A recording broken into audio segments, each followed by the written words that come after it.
Hi friends!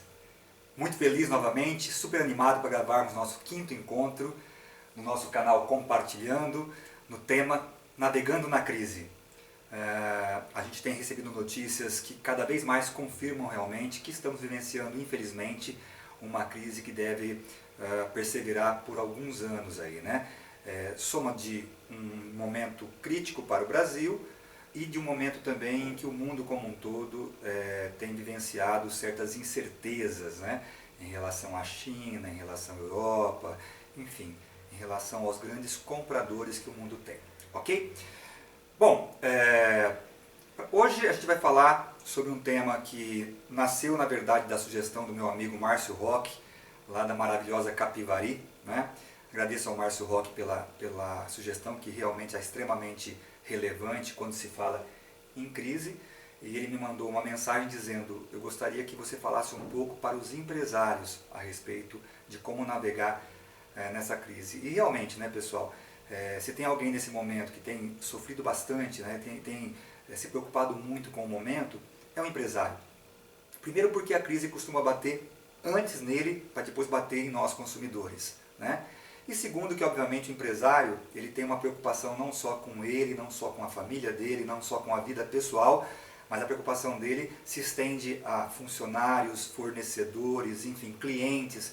Então, na verdade, eu sei como um empresário hoje deve estar realmente se sentindo e que as preocupações se exacerbam nesses momentos, né? E fico muito feliz de poder falar um pouquinho também para empresário de qualquer porte, né, de qualquer natureza, porque eu tenho certeza que eu vou falar aqui algumas coisas que servem para qualquer segmento, em qualquer situação e qualquer tipo de empresa. Legal?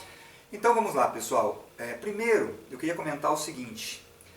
A primeira coisa que eu diria para um empresário nesse momento, né, é que ele assumisse efetivamente a crise. Pode parecer que eu estou falando uma coisa muito óbvia, mas não é tão óbvia assim. Eu não estou dizendo só que ele pessoalmente assuma a crise, até porque, obviamente, que isso aí acaba acontecendo naturalmente. Estou dizendo que é preciso que ele e a sua empresa como um todo assumam essa crise. E isso não é tão simples assim. É incrível, né? Mas a gente continua vendo empresas de pequeno, médio e grande porte, onde as pessoas, os empregados, continuam se comportando como há 4 anos, quando as coisas estavam realmente extremamente favoráveis, quando existia pleno emprego, né? Então, a sugestão não é para que a gente coloque nenhum tipo de terrorismo ou de pessimismo no nosso ambiente de trabalho, né? Mas é para que todo mundo tenha consciência do momento. É incrível, pessoal, eu fico lendo essas coisas que transitam pelas redes sociais e até mesmo às vezes por sites especializados em administração de empresas, né? E tem umas coisas interessantíssimas. Eu li recentemente aí uma história, uma fábulazinha, né? De um suposto filho recém-formado em Harvard, né, que voltando para o Brasil, voltou para a casa do pai dele que tinha uma quitandinha, uma lanchonetezinha na beira de uma pista da estrada.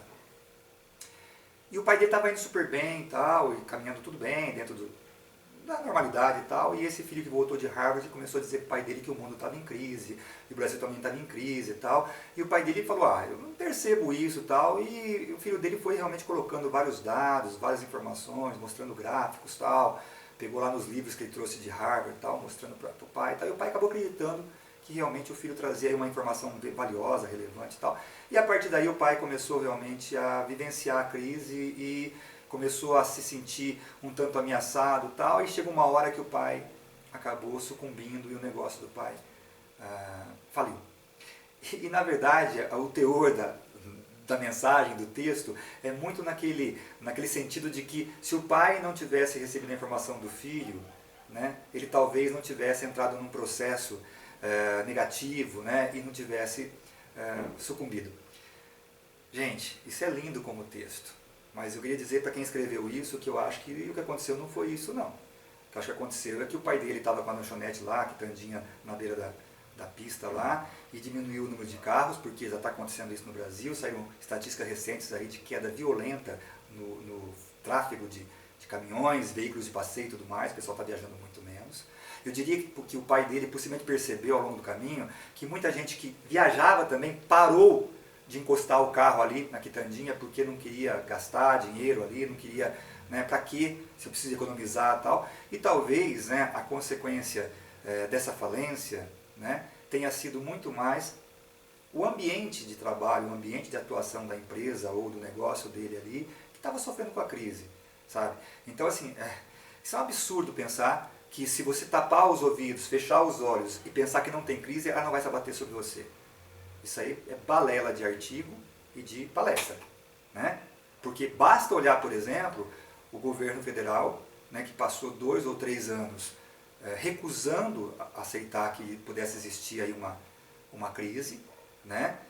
Fugindo de acreditar que a crise estava chegando, estava se abatendo sobre o Brasil e estamos vendo as consequências agora. Portanto, eu quero dizer empresário, chame o pessoal que trabalha contigo, mas de uma forma positiva, de uma forma em que não pareça que você está chamando o pessoal para convidá-los para um velório da empresa. Não, mas chame-os, mostre a situação realmente em que a crise está, mostre a situação que a gente vai atravessar ainda, porque nós ainda vamos atravessar muito tempo para poder voltar a caminhar para cima, a gente sabe disso, o empresário sabe disso também, mas compartilhe isso, mas diga o seguinte para o pessoal, diga o seguinte, eu tenho convicção de que se a gente estiver junto nessa jornada, se a gente pensar junto, trabalhar junto, né, trouxer novos insights, novas sugestões para que a empresa possa estar buscando a redução de custos, a melhoria das vendas, alterar alguns processos que podem ser alterados eventualmente, atender bem o cliente, eu tenho certeza que a gente vai atravessar e vai chegar fortalecido do outro lado da margem. Mas precisamos fazer as coisas diferentes nesse momento. Então, o primeiro passo que eu indico, né? Traga a crise para dentro da empresa. Não no intuito de tornar o ambiente cáustico, o ambiente de tensão, um ambiente tenso, mas no sentido das pessoas atravessarem a catraca e perceberem que precisam fazer mais. Eu tenho um amigo que é executivo de uma grande empresa, tá, aqui em São Paulo, e eles colocaram, a empresa colocou, na passagem efetivamente da catraca do prédio, onde o pessoal passa o crachá e acessa, colocaram vários cartazinhos com a seguinte, mais ou menos assim o texto, né? Estamos em crise, vamos vencê-la juntos. Tá? Então, assim, é uma consciência, mas olhando o aspecto positivo da coisa. O primeiro passo, eu diria que é esse. O segundo passo é focar, é se concentrar no caixa. Não existe nenhum negócio que não seja afetado se o caixa, em algum momento, não aguentar algum solavanco que possa acontecer e que acontece geralmente em crises. Né? Ou porque uma inadimplência cresce, ou porque as receitas caem, enfim, seja qual for o motivo. Então, o caixa, pessoal, é fundamental. Eu diria que o caixa é a melhor vacina contra a crise. E como é que eu faço isso? Poxa, o empresário sabe bem como fazer isso, né? Ele vai renegociar eventualmente os prazos de pagamento com os fornecedores, que também hoje está mais fácil de negociar esse tipo de coisa, já que as vendas estão caindo também para os fornecedores. Ele vai eventualmente avaliar se dá para fazer um descontozinho ali que não comprometa a margem, para que o cliente pague à vista. Né? Ele vai manter os limites bancários todos abertos e bem, vamos dizer, formatados. Ah, mas eu não uso crédito. Você não usa agora, eu espero que você não use.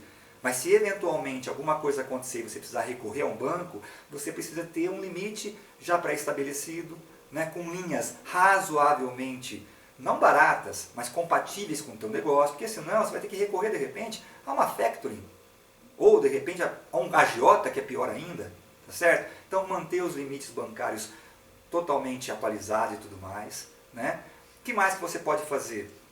Você pode cuidar muito bem ou muito melhor da inadimplência, prevenindo primeiro, mas se ela acontecer, saindo rápido para cobrar, porque quem sai rápido cobra na frente, portanto tem mais tendência de receber daquele consumidor. Se você demorar para fazer isso aí, alguém vai cobrar dele também e você não recebe a tua parte. Né? Renegociar quando for o caso rapidamente também, para que ele volte a pagar, enfim. Né? Então, se eu estiver lidando com os meus fornecedores para poder aumentar prazo de pagamento, com meus clientes para eventualmente conseguir receber com prazo menor, estiver cuidando da adimplência, estiver mantendo os meus limites bancários de uma forma que eu possa acessar se necessário, eu estou cuidando do meu caixa. Tá? Um outro ponto, um terceiro ponto também, que é fundamental a gente cuidar do mercado. Né? É um risco que a gente tem, é uma armadilha, de repente as receitas começam a cair e tal, e a gente entrar num processo de lamentação. Né? Ah, puxa, ninguém está comprando, o mercado está cada vez pior, o mercado está se restringindo e tal. Gente, é verdade, já falamos sobre isso aqui. O bolo está ficando menor a cada vez que você anuncia que o PIB está caindo, em termos de crescimento, né? Crescimento negativo, é claro que o bolo está ficando menor. O que não quer dizer que você tenha que ficar com a parte da fatia menor ou sem fatia. Então é preciso pensar muito nessa hora, né? Em como eventualmente vender para clientes que você não vendia antes, eventualmente atuar em regiões que você não vinha atuando, que sejam viáveis, desde que a logística e tudo mais não fique mais caro do que as oportunidades vislumbradas ali. Né? É preciso cuidar muito, muito, muito bem dos clientes. Veja, eu tenho ido a lojas nesse momento, 5 ou 6 meses depois que se fala em crise no país, tá? E tenho recebido atendimento igualzinho eu recebia há um ano. Ou seja, péssimo. Né? 4 ou 5 vendedores que continuam em grupinhos, conversando entre si, sem olhar para a tua cara quando você entra na loja. Obviamente que nesse momento a gente se vinga. O que você faz? Você sai da loja e vai para uma outra que vai tratar você melhor. O que falta muitas vezes nessa loja? Primeiro, um gerente, né, que enxergue isso e que não permita que isso aconteça. E segundo, falta a consciência dessas pessoas de que o momento é outro. Né? Tudo isso que eu estou falando deveria ser feito todo o tempo. Só que é óbvio, pessoal, que na hora que a crise está instalada, isso é mais importante ainda. Né? E, obviamente, não por fim porque é menos importante, mas a questão de custos. Né? Focar muito a redução de custos. Como? Não comprometendo o que você tem de qualidade, não comprometendo o atendimento ao cliente, não comprometendo a tua relação com fornecedores, mas pensando diferente, criando alternativas que possam fazer com que tudo continue funcionando bem, de forma mais barata, com menor custo. Puxa, mas isso é difícil. Por isso que é importante, pessoal, trazer todo mundo para o jogo. Por isso que é importante chamar a empresa como um todo para pensar juntos. Às vezes, quem faz alguma coisa lá na ponta entende melhor o que está acontecendo lá e pode pensar melhor com a gente em termos de redução de custo. Né? Vou contar para vocês um exemplo que eu acho fantástico, que é recente. Tá?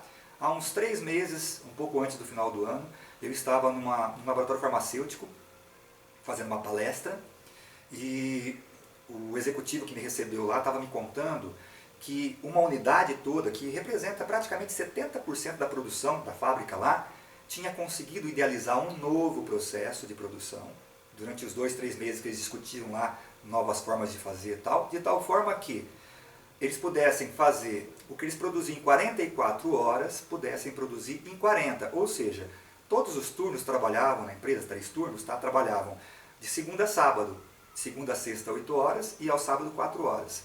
Então, essa unidade, ela trouxe uma proposta que seria a seguinte: a gente continua produzindo a mesma quantidade de produtos, o mesmo volume, com a qualidade exigida, obviamente, só que em 40 horas. Mas a gente não quer que a empresa reduza o nosso salário. No entanto, ao fazer isso, a gente consegue reduzir custos fixos que a empresa tem no sábado, energia, alimentação, lanche, ônibus que traz e leva as pessoas, ou seja, a empresa fechando aos sábados, ela tem uma economia aí de custo fixo e tal. E até um custo também variável no sentido de alimentação e tudo mais. Ó. E o diretor levou isso para a diretoria executiva e bateu o martelo. E eles estavam iniciando então um processo, quer dizer, bom para todo mundo. As pessoas iam trabalhar menos, iam ter o sábado livre, né? Iam produzir mais, e aí lá na frente, se a economia voltar a bombar, e se Deus quiser voltará, o sábado poderia ser uma alternativa, não para poder voltar a fazer o que se fazia antes, para poder aumentar a produção, porque a partir daí a produtividade estaria incorporada de uma forma muito mais intensa, né? Muito mais qualificada. É um exemplo. Eu tenho um exemplo de uma outra crise também que eu vivenciei, e que um empresário também me disse o seguinte: poxa, entre outras coisas, ele percebeu o seguinte: eu compro de um único fornecedor 70% do meu insumo, era metalurgia a empresa. Faz 20 e poucos anos que eu compro do mesmo fornecedor. Eu tenho aqui N pessoas que ficavam conferindo tudo que chegava. Então a empresa confere lá para poder colocar nos caminhões e tal, chegava aqui e a gente conferia tudo outra vez. E eu comecei a pensar, fui lá discutir com o pessoal, falei, escuta, quantas vezes a gente teve que parar e mandar trocar mercadoria, mandar repor e tal. Bom, eles nem se lembravam direito, porque estava sempre ali, batidinho, às vezes uma coisinha de nada, tal, que não justificava nem uma discussão com o fornecedor. Poxa, o que ele fez, pessoal? Ele parou de conferir. E como ele tinha condição de, quando chegava a mercadoria, como era o insumo principal, ele tinha condição de checar quantas peças ele fazia com aquela mercadoria que ele estava trazendo, aquele insumo. Então, ele continuou checando só a saída. E na medida em que, eventualmente, ele percebesse algum desvio na saída, ele poderia voltar aqui e fazer um check mais adequado. Né? Só que ele me falou o seguinte, nos primeiros, pelo menos 2, 3 meses que ele estava rodando lá, não aconteceu desvio nenhum lá na saída. Pronto. Ele pôde utilizar lá uma quantidade grande de funcionários em outras operações, enfim. Isso são, vamos dizer, opções, alternativas muito legais, porque elas não nascem daquela visão de que eu tenho que reduzir gente, eu tenho que... Isso aí pode até acontecer, isso é necessário. Não, mas elas partem do seguinte princípio, o que podemos fazer diferente que traga para a gente uma redução de custo, quiçá sem precisar dispensar ninguém, como foi o caso desse laboratório. Tá certo? Então, custo é o terceiro item que eu queria pontuar aqui. Né? Eu falei de chamar a empresa para entender efetivamente o que está acontecendo. Eu falei de cuidar do caixa.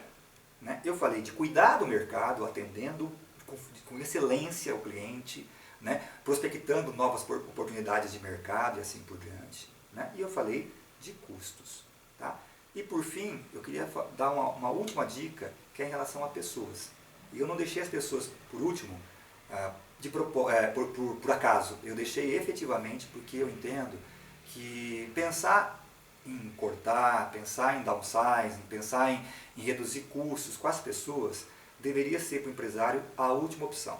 Então, nesse caso aqui, pessoal, o que eu queria dizer é o seguinte. Primeiro, né, você que é empresário, vá até aqueles 20% de profissionais que você sabe que vão carregar o piano com você, que são pessoas absolutamente alinhadas com a empresa, que são pessoas dedicadas, pessoas competentes. Encoste em cada um pessoalmente nessas pessoas e diga, precisamos muito de você, mais ainda, mas fique tranquilo, porque vamos atravessar junto essa crise e lá na frente, quando a empresa entrar numa outra situação, a gente vai saber reconhecer o teu trabalho. Por quê, pessoal? Para que você se assegure de que eles vão continuar com você. Porque, pode ter certeza, não é porque a crise está instalada que bons funcionários, excelentes funcionários, não podem sair da empresa. Podem sim. E, aliás, as empresas procuram buscar os melhores quando estão em crise. Então, primeiro, esses 20%, 15%, que são os pontas de lança, tá? Encoste neles. Tá? E diga que você sabe que eles têm condição de caminhar contigo. E que você, quando tiver todas as condições para isso também, vai saber reconhecer esse trabalho. O segundo ponto, pessoal, é fazer com que aqueles 70% que trabalham, mas que não se entregam 100%. A gente sabe, as estatísticas mostram quando você pergunta para o funcionário, você é engajado? O Gallup, acabou de fazer uma pesquisa agora, o Gallup, tá? Perguntou, você é engajado? Agora, no começo da crise. 28% responderam que se sentiu engajado no trabalho. Ou seja, 72% está dizendo o seguinte, eu não dou 100% nunca. Então, para esse pessoal, o nível de conscientização da crise, mas também buscar propósitos, buscar desafios para que esse pessoal entre no jogo, criar comitês. Por que não criar comitê para custo, comitê para atendimento ao cliente, né? Pegar os tópicos mais importantes da empresa e criar comitês, não comitês para muro de lamentação, para ficar todo mundo lá chorando, as pitangas, não. Comitês propositivos. Por quê, pessoal? Esses comitês, além de eles servirem para trazer boas ideias, eles servem para poder propagar a realidade aos demais colegas de trabalho e, portanto, trazer todo mundo para o jogo efetivamente. Né? Então, engaje esse pessoal mais, gere propósito. Eu já treinei milhares de pessoas nesses 3 anos, milhares de gestores nesses 3 anos. Tem dinâmica que eu faço com eles, pessoal, que eu pergunto o seguinte, qual foi o momento na sua vida profissional em que você mais se sentiu engajado, mais se sentiu dentro da empresa, entregando o teu todo? É incrível, pessoal, mas eu posso garantir para vocês que 90% dos casos que são contados quando eu pergunto isso, né, se referem a grandes desafios que esse pessoal passou. Um downsizing na empresa, um momento em que a empresa teve que trocar completamente a operação, um momento que ela se fundiu com uma outra empresa e virou aquela, inicialmente aquela confusão toda e precisava colocar tudo para rodar adequadamente e tal. É incrível, mas 90% dos casos estão focados em desafios. Então as pessoas gostam de desafios. Elas só precisam entender por que elas têm que entrar no jogo, para quê, porque senão ela vai achar que é só um peso para ela, e ela tem que ser chamada a jogar. Então, esse 70% é trazer mais para o jogo, é fazer com que eles realmente entreguem não 70% deles, mas 90%, 95%, quiçá 100%, quiçá 110%, como a gente sabe que algumas pessoas entregam 110% mesmo, né? E por fim, pessoal, eventualmente você pode ter os 10% ou os 15% que realmente não vem conseguindo desempenhar nem sequer o razoável quando você não estava em crise.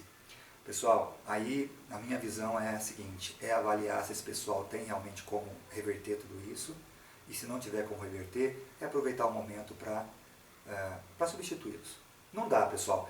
Carregar alguém que não esteja entregando o que precisa entregar na bonança já não é uma coisa tão interessante. Agora, carregar numa crise, cá entre nós, aí é um castigo para a empresa. E mais, essas pessoas acabam contaminando com a sua negatividade, com a sua falta de dedicação, com a sua visão negativa, contamina os 70%, que às vezes estão ali trabalhando mais ou menos e podem até migrar para esse grupo. Então, pessoal, aí nesse momento é avaliar se tem um jeito, aí se não tiver, é um bom momento para reciclar, ou eventualmente aproveitar o momento de ter que reduzir a produção e tudo mais para fazê-lo, ou até pensar em substituir, porque o mercado agora está ofertado em termos de gente boa, tá certo?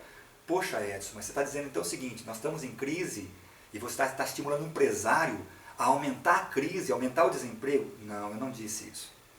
Eu disse para o empresário o seguinte, que ele eventualmente avalie o que fazer com esses 10%, se existir, porque às vezes não existe, né? Seja reduzindo, se a empresa precisar reduzir, porque às vezes precisa, ou seja, substituindo, deixando alguém que não está indo bem ao mercado, para que o mercado possa aproveitá-lo melhor, e trazendo gente que efetivamente possa vestir a camisa e possa caminhar junto nessa crise, né? E eu não estou pensando, sinceramente, nesses 10%, pessoal. Eu estou pensando nos 90% que estão trabalhando, porque se uma empresa não cuidar de custo, não cuidar de atendimento adequado, não cuidar de qualidade, não cuidar de produtividade, não cuidar de caixa, não cuidar do mercado, o que pode acontecer é ela sucumbir na crise. E se ela sucumbir na crise, não só esses 5, 6, 7, 8%, 10% vão ter problemas, como toda a empresa e o próprio empresário, né? Então, na verdade, é preservar quem está efetivamente fazendo acontecer. Ok, pessoal? É isso, tá? Eu falei praticamente algumas dicas aí que servem para qualquer tipo de empresa de segmento de porte e espero que contribua para que você, empresário, possa também estar refletindo aí no teu dia a dia se já está sendo feito tudo isso ou que pode ser acrescentado no teu trabalho. Legal? Bacana. Pessoal, e para concluir, a notícia da semana, né? E a notícia não poderia ser outra que não essa que está bombando desde anteontem, se não me engano, né? Que é sobre a amante do FHC, né? Surgiu agora a Miriam do FHC, né? E é uma história que realmente ela acaba sendo interessante, porque tem todo um aspecto pessoal e também um aspecto político e um aspecto ético e tudo mais, tal. Bom, de novo, mais uma vez, eu não vou entrar no mérito da notícia no sentido de ficar aqui discutindo se o FHC usou ou não usou a empresa Brasic para poder mandar dólar para fora, tal. Deixa que isso aí, certamente as investigações aí, a imprensa vai cuidar e a gente vai ficar sabendo daqui a pouquinho, pelo menos vai ter condição de ver em qual versão a gente acredita. Mas eu só queria, pessoal, usar essa notícia para ressaltar o seguinte na nossa vida.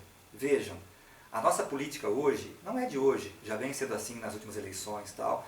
Ela não está preocupada em olhar para quem é bom, para quem é ético, para quem é melhor, para quem é competente, né? A nossa política passa o tempo todo tentando mostrar que você é menos pior do que o outro candidato, ou do que outras pessoas que possam ameaçar as suas posições. Se vocês se lembrarem da última eleição, né, presidencial, e não faz muito tempo, está aí atrás, vocês vão perceber que nos debates não existia uma discussão de proposta. Existia, na verdade, uma tentativa de ataque e contra-ataque para diminuir o adversário, os adversários, né? Inclusive a gente sabe da sangria que ocorreu com aquela candidata Marina que estava aí ameaçando eventualmente disputar o segundo turno da eleição, e a gente sabe muito bem o que aconteceu. Por que eu estou falando isso, pessoal? Porque daí a gente pode extrair uma coisa muito interessante, uma reflexão muito interessante. Há uma armadilha que a gente pode cair muitas vezes na nossa vida profissional, na nossa vida pessoal, que é começar, por exemplo, a olhar para quem está muito mal e dizer, tá vendo? O cara está mal, então tudo bem, né? Vamos tocando assim mesmo, né? O cara está desempregado, ou o meu colega de trabalho, ele não entrega quase, eu entrego mais ou menos, mas ele é pior do que eu. Pessoal, isso é uma armadilha enorme, ou seja, eu estou me ancorando no pior para tentar dizer que eu estou bem ou que eu vou bem, né? E percebam, pessoal, o que acontecia com a gente quando a gente chegava da escola, eventualmente com uma nota baixa pra caramba, né? E o pai da gente chamava a gente e falava, vem cá, meu, o que é isso aqui? Né? Um conceito D quando era de A a E, uma nota 3 quando era de 0 a 10. Né? O que é isso aqui, cara? O que muitas vezes faziam para reagir àquele questionamento? Ó, pai, eu fui mal, mas meus amiguinhos também foram super mal. Aliás, né, os meus amiguinhos estão com E, eu estou com D. Né? Então, a gente já traz desde a infância uma tendência a se defender olhando para quem está pior do que a gente. Qual que é o risco disso, pessoal? É a gente não crescer, é a gente não avançar, porque aí eu fico me acomodando olhando para quem está pior, né? Como acontece na política. Eu não quero dizer que eu posso ser ético, eu quero dizer que o outro também não é ético tanto quanto eu. Então, pessoal, qual que é a sugestão aqui para a gente refletir durante essa semana? Será que eu ando, será que eu caminho com águias? Eu já falei acho que sobre isso aqui em alguns dos nossos encontros, né? Há um ditado aí que você é a média das 5 pessoas com quem você mais convive. Eu não gosto muito desse parâmetro média e tal, mas de qualquer forma é dizer o seguinte, eu sou muito influenciado pelas pessoas mais próximas de mim. Aí a pergunta é, com quem eu ando? Eu estou andando com gente melhor do que eu? Gente muito mais competente? Gente muito mais poderosa? Gente muito mais bem-sucedida? Pô, se eu tiver, tudo bem que eventualmente eu vou ficar meio assim, puta, mas eu queria também ser como ele e tal, mas eu vou estar correndo para cima. Ah não, estou convivendo com um pessoal que todo mundo reclama o tempo todo, que todo mundo lamenta, que todo mundo tá... Ó, pessoal, eu estou nesse jogo aí, tá? Então, recado da semana, avalie a sua rede de relacionamento, os seus amigos mais próximos. E se a minha filha um dia começar a falar que ela tira nota baixa porque os amiguinhos também tiram, eu vou checar. E se for verdade, eu vou estimulá-la a trocar de amigos. É duro isso? É. Mas eu quero minhas filhas convivendo com gente que pensa pra frente, pensa pra cima, pensa de forma otimista, pensa positivo, pensa em crescer. É o que eu quero pra mim, é o que eu quero pra elas, então eu quero que elas convivam com pessoas assim também. Legal, pessoal? Se você discordar, vai lá e manda um comentário. Se você concordar, vai lá e comenta também para me estimular. Se você gostou, dá um clique lá no curtir, compartilha. Vamos fazer desse canal uma coisa cada vez mais ampla, cada vez melhor. Ok? Fiquem com Deus, espero que a semana de vocês seja ótima e vamos em frente, nos encontramos no próximo encontro, no 6º encontro. Legal? Bye bye, friends! Tchau!